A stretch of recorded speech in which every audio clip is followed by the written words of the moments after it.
Okay, so we've shown you the gauges and the on-off valves, the air system down here, but there's also something else that you've got to really pay attention to. This is really important part of maintenance on the E10s. Now, the bigger machines have got automatic oilers for the ISO pumps. Now, the ISO pumps, if they any air interacts with the ISO, it crystallizes.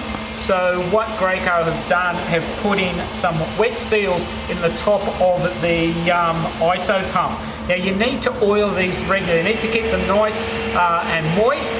This actually, the oil is a barrier between the ISO and the air on the outside and the moisture on the outside. So Graco machines are made in the US, as I mentioned before. So a lot of the all the nuts and bolts are all Imperial. Now so you'll need a quarter socket or a spanner, doesn't matter. There are two bolts on the side. You'll see a black plastic screen. You just need to loosen that off.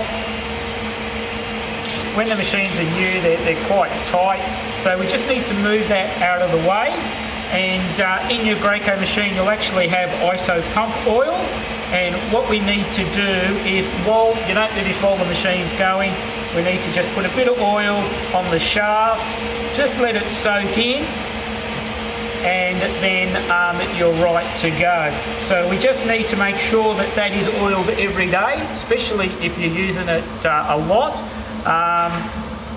If you don't, you'll get ISO coming up past the seal, and what you'll find is that it'll crystallize, and then you will have issues down the track.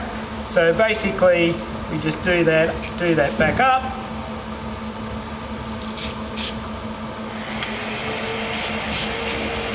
Just make sure you tighten it up. Just puts the guard there so no one puts their fingers in while it's moving, and that's ready to go.